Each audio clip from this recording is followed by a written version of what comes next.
मोठं होत असलेल्या मुलांनो, class 10th Maharashtra board Marathi subject का ये लेसन है जो कि स्थूल वाचन है। डॉक्टर अनिल काकोडकर जी ने इसे लिखा है। डॉक्टर अनिल काकोडकर ये बहुत ही अच्छे राइटर हैं। भारत सरकार के द्वारा पद्म विभूषण पुरस्कार से इनको सम्मानित भी किया जा चुका है।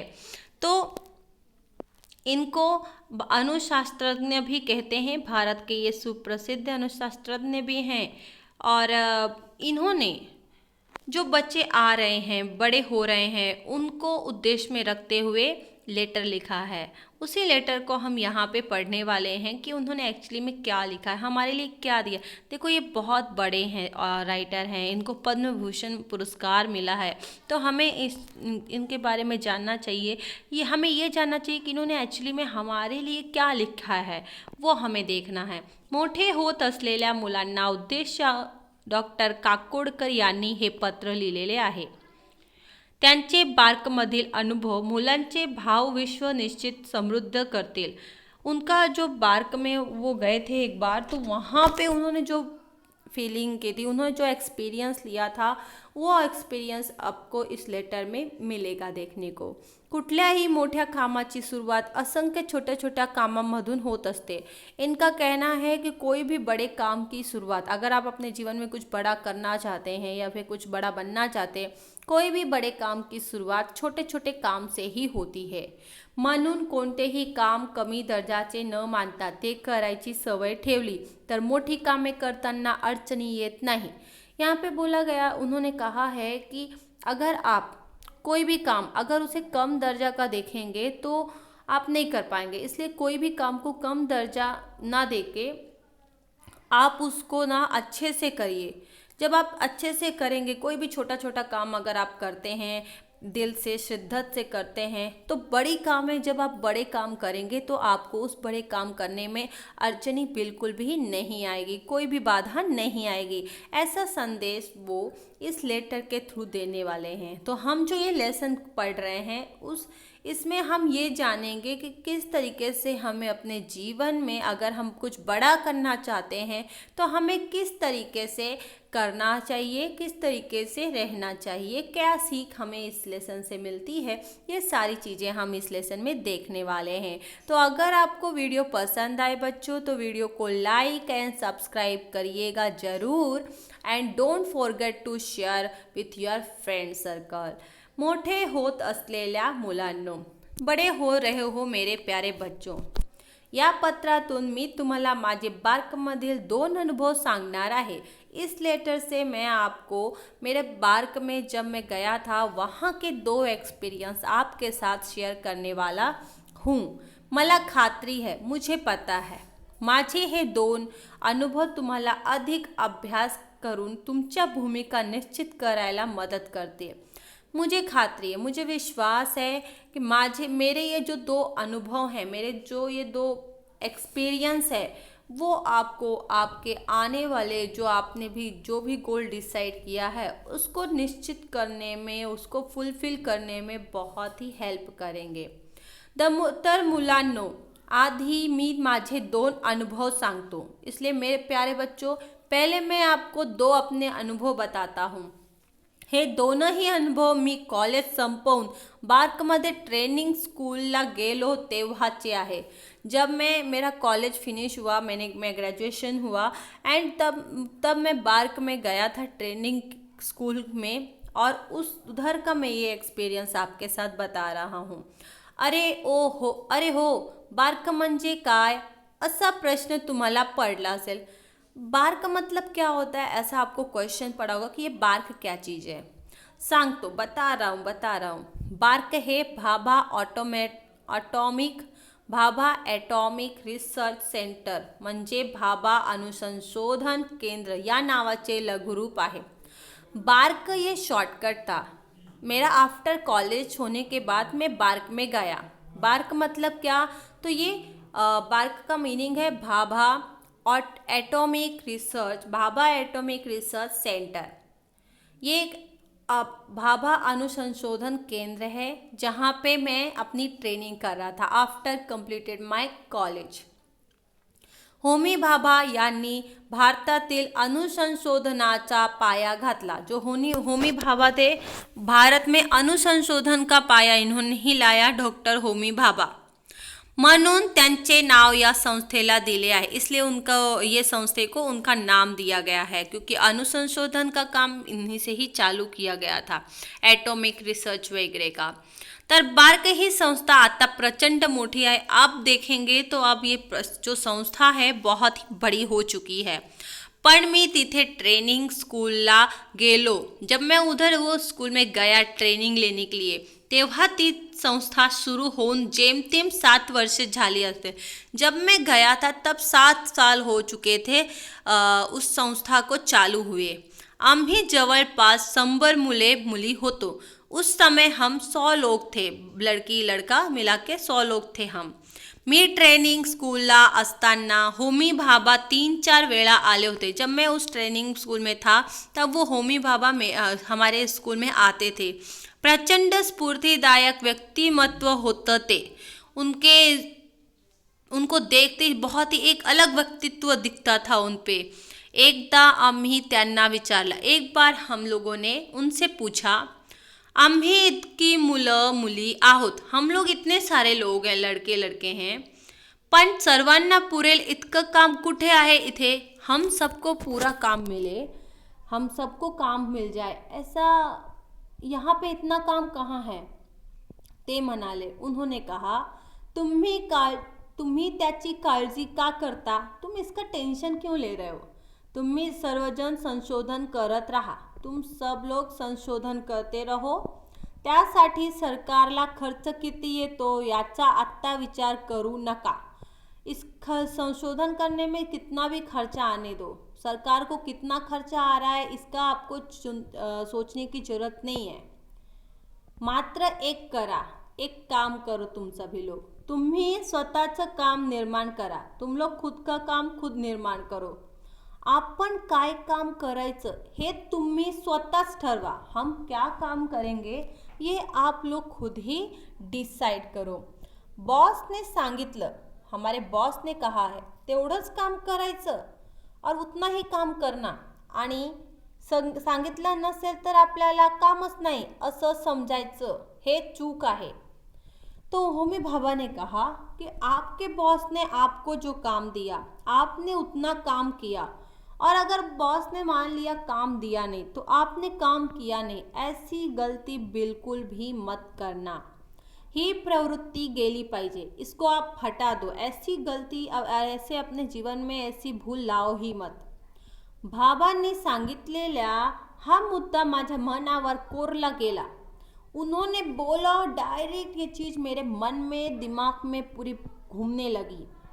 आणि मुलांनो, स्वानुभवाने सांगतो, एकदा हे लक्षात आलं ना तर स्काय इज द लिमिट। बोट धरून चालवणं किंवा दिशा दाखवणं हे पहिल्या 8-10 वर्षापर्यंत ठीक आहे। भाभा जी ने कहा, जो भाभा थे उन्होंने कहा, होमी भाभा ने, कि ये जो मुद्दा है ये तो मेरे दिमाग में बैठ गया था कि बॉस मतलब कि बॉस कहे ना कहे हमें अपना काम खुद ढूंढना है, खुद करना है। किसी के कहने पे एकदम चुपचाप नहीं रह जाना है कि अगर कोई हमें काम नहीं देता है तो हम समझे कि हमें कोई काम ही नहीं है, हमें तो खुद से काम करते रहना है। तो मैं एकदम से इस वर्ड को सुन के मेरे दिल में पूरा छा गया, मेरे दिमाग में पूरा हो गया। उन्होंने कहा, स्वानुभावाने सांगतो, स्वाभिमान से मैं तुमको एक चीज़ बता रहा हूँ, ध्यान से सुनो। Sky is the limit. जो स्काई मतलब कि आसमान की जो लिमिट है वो उसे हम हाथ दिखा के, बोट धरून चालवणं या फिर बोट दिखा के, अपनी उंगली दिखा के हम ऐसे चला नहीं सकते, उसकी लिमिट नहीं बता सकते। किंवा दिशा दाखवणं हे पहिल्या 8-10 वर्षापर्यंत ठीक है, अगर 8-10 सालों तक आपको दिखाया जा रहा है, सिखाया जा रहा है, वो तो ठीक है, आवश्यक ही आहे, सिखाना जरूरी भी है, पण अंतिमतः स्वतःला सक्षम करता आला पाहिजे। खुद से सक्षम बनाना आपको आना चाहिए। ऊर्जा मिळवता आली पाहिजे, आपको अपनी शक्ति बनाने आनी चाहिए। आणि स्वतःचे मार्ग शोधता आले पाहिजे और खुद का रास्ता, खुद का वे फाइंड आउट करते आना चाहिए। ये चीज़ मेरे दिल में बैठ गई थी जब होमी भाभा ने ऐसा कहा था। आता दूसरा अनुभव सांगतो। अब मैं ये सेकंड अनुभव आपके सामने, सेकंड एक्सपीरियंस आपको बता रहा हूँ अपने जीवन का। ट्रेनिंग स्कूल मधील प्रशिक्षण संपवून जब मेरा ट्रेनिंग पूरी तरीके से कंप्लीट हो गया था, फिनिश हो गया, मी बार्कमध्ये इंजिनियर म्हणून जॉईन झालो। तो मैं उसी बार्क में एक इंजिनियर बन के जॉईन हो गया। तेव्हा तिथे मेटलायझिंग प्रक्रियेवर मला काम करायला सांगण्यात आलं। तो वहाँ पे उन्होंने मेटलायझिंग प्रक्रिया पे काम करने के लिए मुझे कहा। आमच्याकडे त्यासाठी यंत्र सामग्री होती, हम लोगों के पास उस काम के लिए यंत्र सामग्री व जो मशीन वगैरह टेक्नोलॉजी चाहिए वो हमारे पास थी, पण कोणीही ती वापरली नव्हती। पर वो जो सामग्री थी, वो जो सामान था, आज तक किसी ने उसका यूज नहीं किया था। म्हणून मी म्हणालो, इसलिए मैंने कहा मी यावर काम करतो, मैं काम करूँगा, पण यासाठी मला एक वेल्डर व एक फोरमन याची गरज आहे। इस काम करने के लिए मुझे एक वेल्डर और फोरम की ज़रूरत है। तेव्हा मला सांगण्यात आलं, तो मेरे को बोला गया, तुला आता काहीच मदत मिळणार नाही, तुझे यहाँ पे कोई भी मदद मिलने वाली नहीं है, तुला स्वतःलाच सर्व करावं लागेल, तुझे खुद ही सब कुछ करना पड़ेगा, तुझे यहाँ पे कुछ मिलने वाला नहीं है। वरिष्ठांची आज्ञा म्हणून मी सुरुवात केली। बड़े लोगों ने कहा है तो मैं इग्नोर भी नहीं कर सकता था। मैंने उनकी आज्ञा समझ के, उनका ऑर्डर समझ के मैंने करना चालू कर दिया आणि बारीच धडपड करून ते काम पूर्ण केले और जल्दी से ही मैंने वो काम को फिनिश कर दिया। मग त्यांनी त्या कार्यक्रमाची व्याप्ती वाढवली। अब कार्यक्रम तो फिनिश हो गया, हे करूया ते करूया असं बरंच काय काय म्हणाले। मग विचारलं, हम ये करेंगे वो करेंगे, ऐसा बहुत सारे लोगों ने कहा। पूछा हमसे, आता सांग तुला काय पाहिजे, अब बता तुझे क्या चाहिए। जब मैंने अपना काम पूरा कर लिया तब बाद में एंड में सब बोल रहे हैं कि आता सांग तुला काय पाहिजे, अब बोल तुझे क्या चाहिए। तुला वेंडर मिळेल, तुझे वेल्डर चाहिए था ना, वेल्डर मिलेगा। फॉरमन चाहिए ना, फॉरमन मिलेगा। आणखी जे हवे असेल ते सर्व मिळेल, तुझे जो चाहिए वो सब तुझे मिलेगा। यावर मी म्हणालो, तो तब मैं बोलता हूँ, मैं उनको क्या कहता हूँ, आत्ता मला काहीच नको, मी स्वतः सर्व करीन, अब मुझे किसी चीज़ की ज़रूरत नहीं है, मैं खुद ही सब कुछ कर लूँगा। तेव्हा ते म्हणाले। फिर वो लोग बोलते मुझे, काम सुरू करण्याआधीच लोक काय काय मागण्या करतात आणि या वृत्तीमुळेच आतापर्यंत ते काम झालेलं नव्हतं। काम शुरू करने के पहले ही लोग अपनी डिमांड करने लगते हैं, कुछ ना कुछ मांगने लगते हैं और इसी रीजन्स की वजह से काम पूरा होता ही नहीं है। म्हणून आम्ही तुला वेल्डर आणि फॉरमन द्यायला नाही म्हणालो होतो और इसीलिए हम लोगों ने तुझे वेल्डर और फॉरमन देने से मना किया था, इसलिए दिया नहीं हम लोगों ने। मात्र आता तुझ्या हाताखाली पाहिजे तेवढे लोग घे। अब तुझे अपने अंडर जितने लोगों को काम करवाना है तू ले सकता है।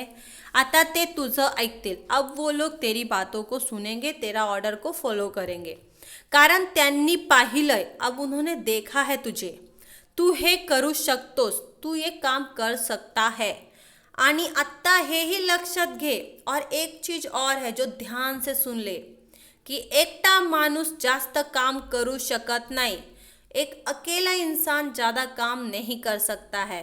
थोडक्यात, इन शॉर्ट में अगर मैं कहूँ, थोडक्यात काय तर तुम्ही करू शकता हे आधी दाखवा, मग इतरांना काम सांगा। तुम कर सकते हो ऐसा तुम लोगों को पहले दिखाओ, बाद में जब तुम दिखाओगे तो लोग तुम्हें फॉलो करेंगे और तुम्हारा काम करेंगे। आपल्याला येत नसताना दुसऱ्यांना काम सांगणं योग्य नहीं। मुझे आता नहीं और मैं दूसरों को काम दे रहा हूँ कि ऐसा करो वैसा करो, तो ऐसा नहीं करना चाहिए, योग्य नहीं है, ये सही नहीं है। हा धडा त्या दुसऱ्या अनुभवातून मी शिकलो और ये सेकंड लेसन है जो कि मैं अपने लाइफ का सीखा। तर मुलांनो, जवळपास 50 वर्षापूर्वीचे हे 2 अनुभव मला आजही खूप महत्त्वाचे वाटतात। मेरे 50 इयर्स पहले के बिफोर माई 50 years, है ना, 50 साल पहले का ये मेरा एक्सपीरियंस है जो कि आज भी उतना ही इम्पॉर्टंट लगता है मुझे जो पहले लगता था. यातील आशय तुम्ही आत्ताच नीट समजून घेतला. अगर तुमने आज ही अपने जीवन में इसको समझ लिया अच्छे से, तर मोठे होण्याच्या प्रक्रियेत जब तुम आगे बढ़ोगे तुम्हाला त्याचा फायदाच होईल याची मला खात्री आहे. तुम जब आगे बढ़ोगे तो तुम्हें इस 2 लेसन का बहुत ही बेनिफिट होगा अगर तुम इनको मानोगे तो अपने जीवन में इम्प्लीमेंट करोगे.